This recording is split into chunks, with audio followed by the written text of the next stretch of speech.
درود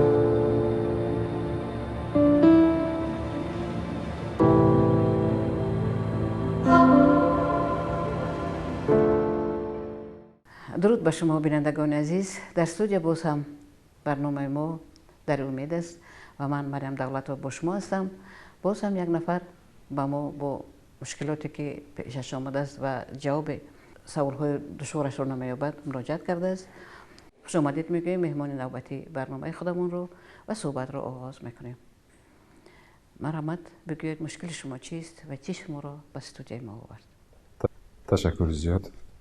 چند وقت هست که در یک مؤسسه به حیث رهبر یک شعبه تعیین شدم و میخواستم برای بهبودی کار از شما مصلحت گیرم چگونه مناسبت لازم که کارمند سر وقت کار با صفت اجرا کند. هست حالتهایی که مثلا یک کارمند اگر 3 روز با سبب‌های عذرناک در کار نباشد، یک کارمند دیگر میشود که به سبب به کار حضور نمیشود. وقتی که مثلا ایراد گیری میگن چی با وای 3 روز نبود، من 1 روز، شما مثلا قدر جدی گرفتید. برای بهبودی کار میخواستم که از شما مصلحت پرسم. بسیار سوال خوب دادید شما.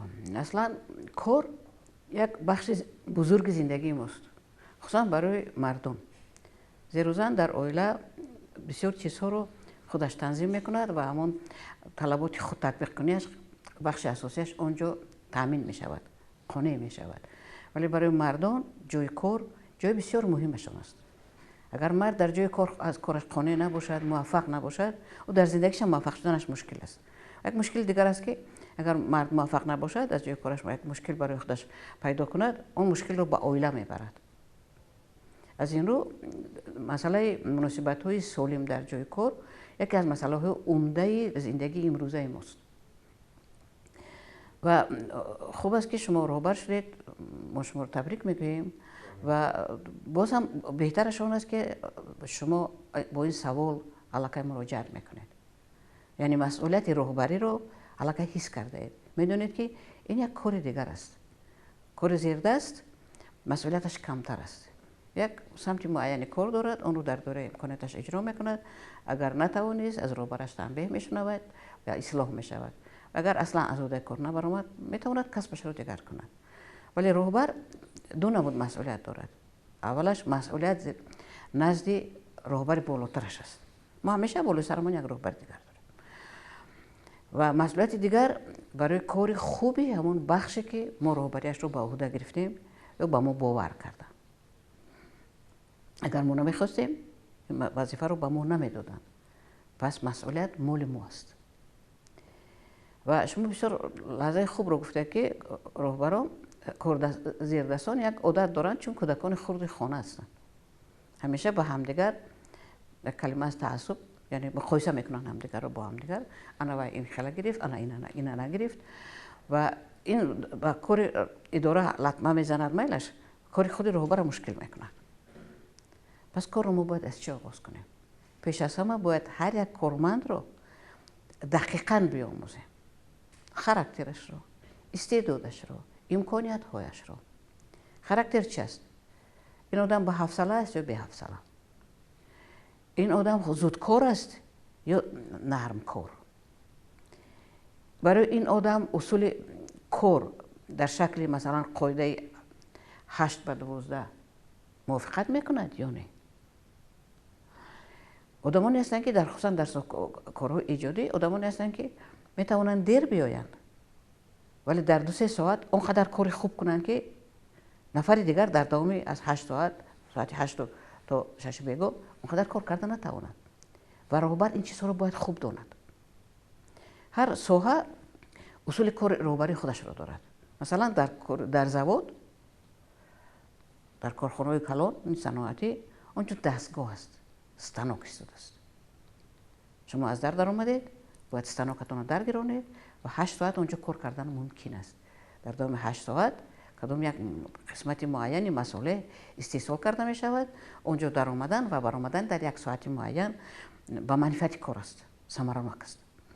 ولی در بخش راهبری در مثلا در اداره دولتی هم باید سر وقت آدم بیاید، زیرا بسیار کارهای هستن که مثلا کارمندان، کارافتادگان، اگر شما در اداره دولت کار کنید، کارگر حکومت مثلا باشه، کارافتادان ساعت 8 تلقه میخوان پشت در باشن، میتونن باشن و اگر در شما بسته باشد شما آبروی یک اداره رو میریزونید. ولی در کارگاه ایجادی راهبری در این شکل بردن مشکل است. آدم ایجادکار تنها در حالتی که الهامش در جایش است، کیفیتش موافق کار است، در اون حالت میتواند ایجاد کند. البته در ساحه ایجادی هم کارگران تکنیکی زیادند. مثلا وقتی که ما کار سر میکنیم باید کارگران تکنیکی ما بر وقت اینجا آمده باشند. یک خانم باید اینجا بیاد، یک نفر اینجا پاک میکند، یک نفر مثلا چراغدار است، یک نفر دیگر ثبت میکند. ولی با کارگران هستند که درجه ایجادیشون زیادتر است. مثلا محرر یا که رژیسور، کارگردان، اون طرز کارش دیگر خیلی است، بخش تکنیکیش خیلی کم است اونجا. برای همین وقتی که با کارمندانتون کار میکنید با هر کس مناسبت خاصه بنیاد کردن یاد گیرید. چنانه که در عائله یک عائله 5 نفر کودک دارد، 5 عالم علاهده است.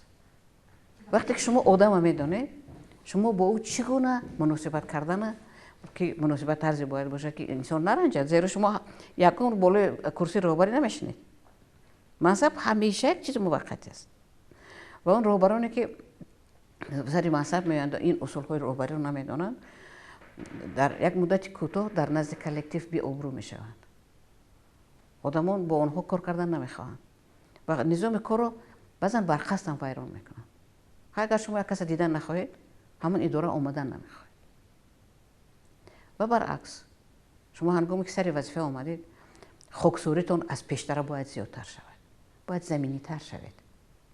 با هر یک انسان همچون انسانی که همکار شما است مناسبت کنید، زیر دست شما نه.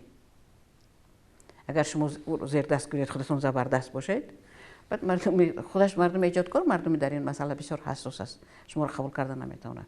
بعد مردم توجیک طبیعتا نمیخیل است، اینها به خاطر آدمیت کارهای میکنند که به خاطر معاش نمیکنند.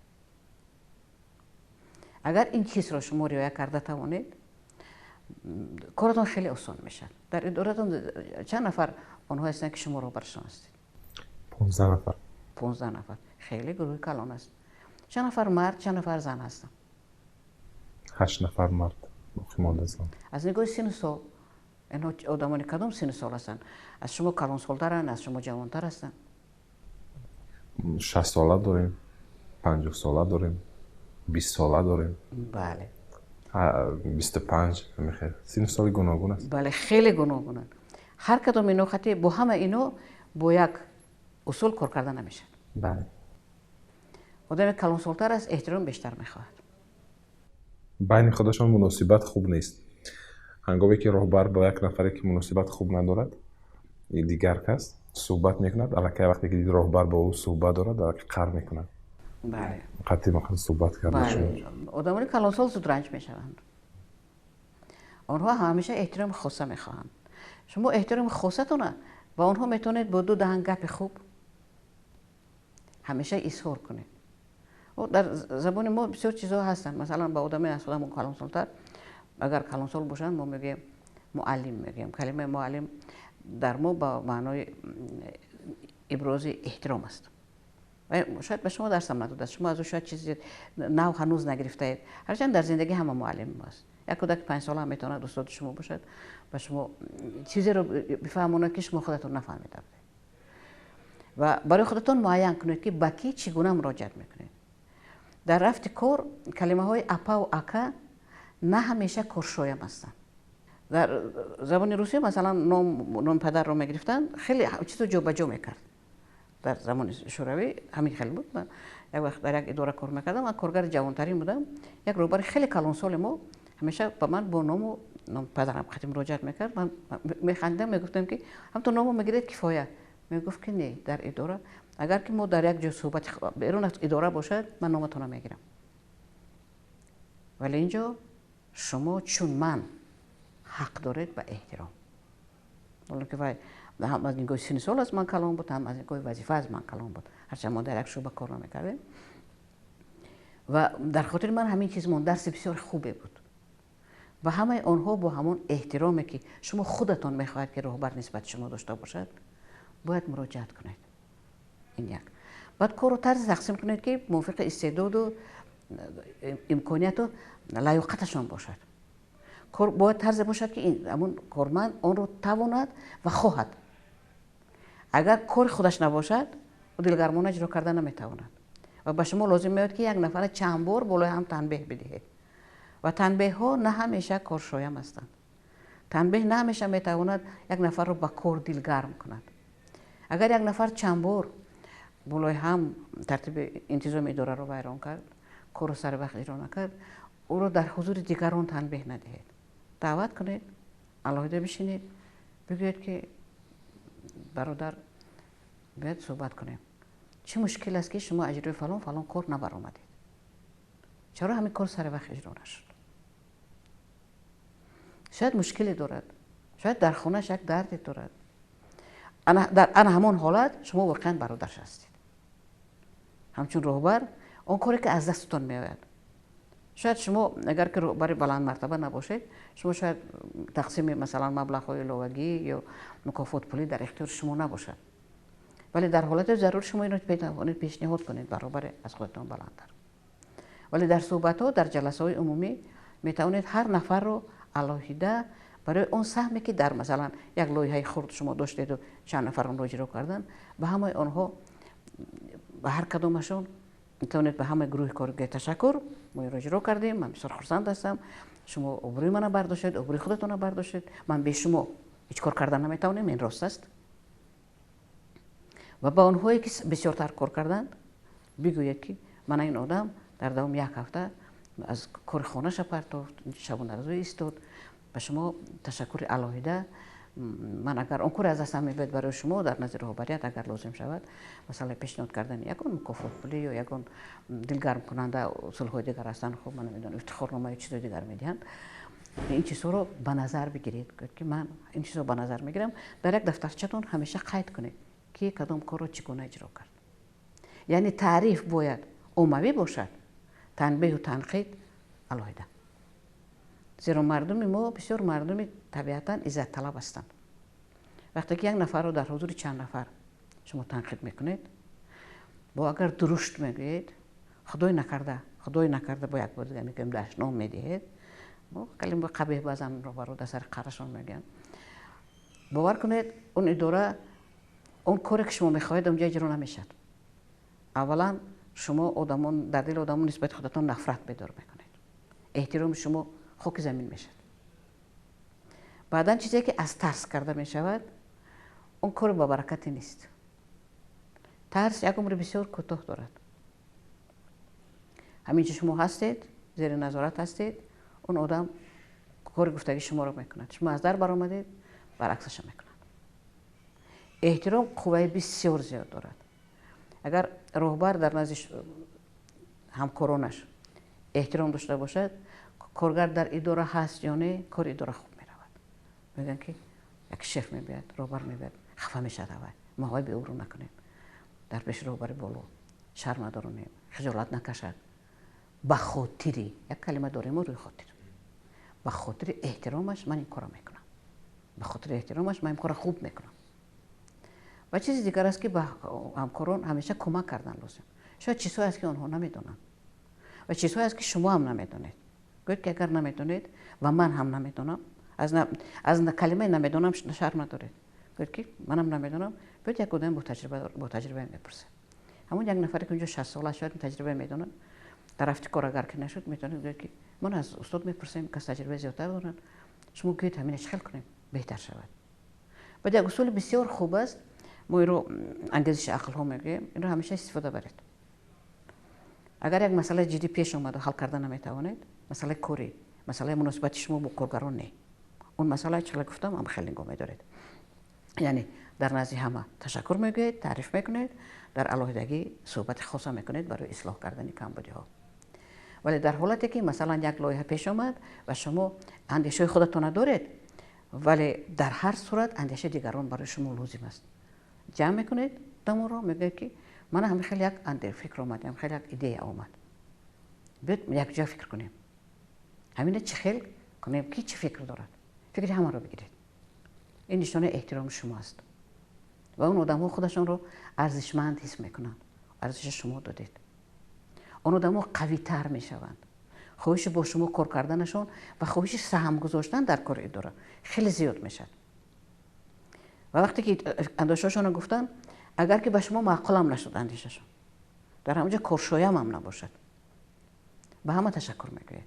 نمیگوید که این نمیشه، نامعقول کردی، کار خیلی نمیشه، من در نظر نداشتم.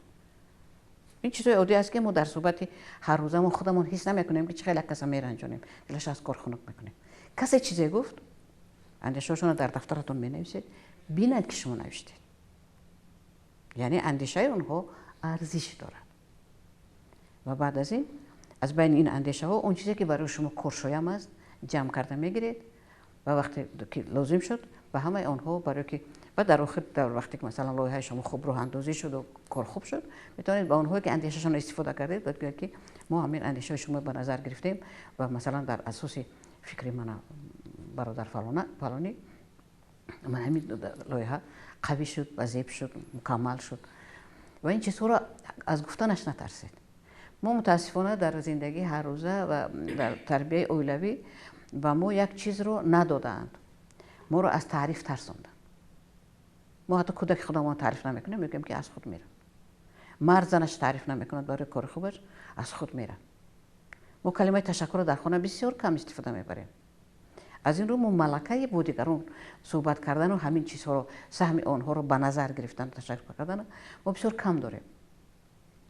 اگر همین چیزها استفاده کرده توانید واقعا بهترین کلکتیو میشه و کلکتیو اهل میشه. میگوید که بین خودشون سوز نیستن. اگر رهبر بی عدالت باشد در کلکتیو اهلی به وجود نمی آید. در کلکتیو من یک نفر رو بیشتر جدا کردن و اون دوست شما است و من نمیدونم رفیق شما است و شما نسبت به حسن توجهتان بیشتر است. اگر کلکتیو نحس کند اونجا اهلی نمیشه. هر نفر بخش احترام خودش رو باید بگیرد. در حالت‌هایی که مثلا برای شما همه 4 نفر در کار است برای یک لایحه اونها رو دعوت میکنید، در این حالت هم به همه دیگران همون چنین گفتم انگیزش اخلاقی بگویید و میتونید بعد گویید که با من در همین لایحه کی کار کردن میخواهد. چند نفر اختیاری رو جمع میکنید و با اونها با علاوه صحبت میکنید. باز هم تقسیم وظیفه ها رو در اون شکلی که احترام همه در جایش باشد جایگزین میکنید و مسئله ها حل میشن. اگر شما با عدالت باشید، اگر سهم هر نفر رو به نظر بگیرید، هنگام تشکر گفتن، هنگام به مکافات های خرد و بزرگ پیشنهاد کردن، اصلا همون افتخارنامه ورق کاغذ است. ولی وقتی که اون رو در حضور بسیاری ها برآورده میتین، ولی مردم خرسند شدن. این یک ارزش گذاشتن است. اون افتخارنامه رو خونش میبره، یک جا میگذاره، هر دفعه میبینه به خاطرش میاد که او رو در بین مردم توصیف کردن. در مردم گفتن که این آدم سهمی بزرگ دارد، گفتن این آدم متخصص خوب است. این خیلی خیلی کار عجیب و فایده‌ناک است در رفت کار شما.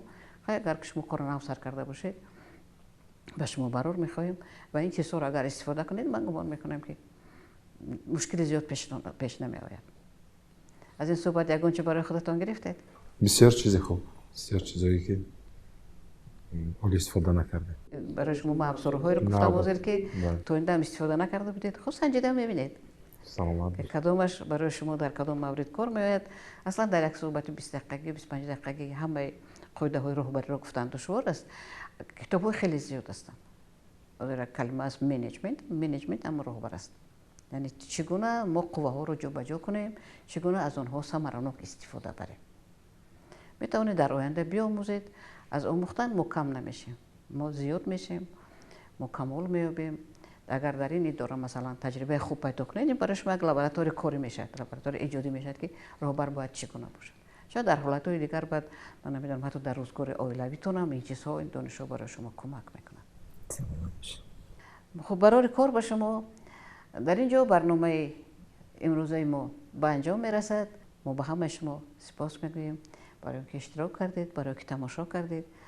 اگر خوشمند اشتراک در برنامه داشته باشید میتوانید به استودیوی تلویزیون سفینه مراجعه کنید. تلفن های اداره رو شما در روی اکران تلویزیون میبینید.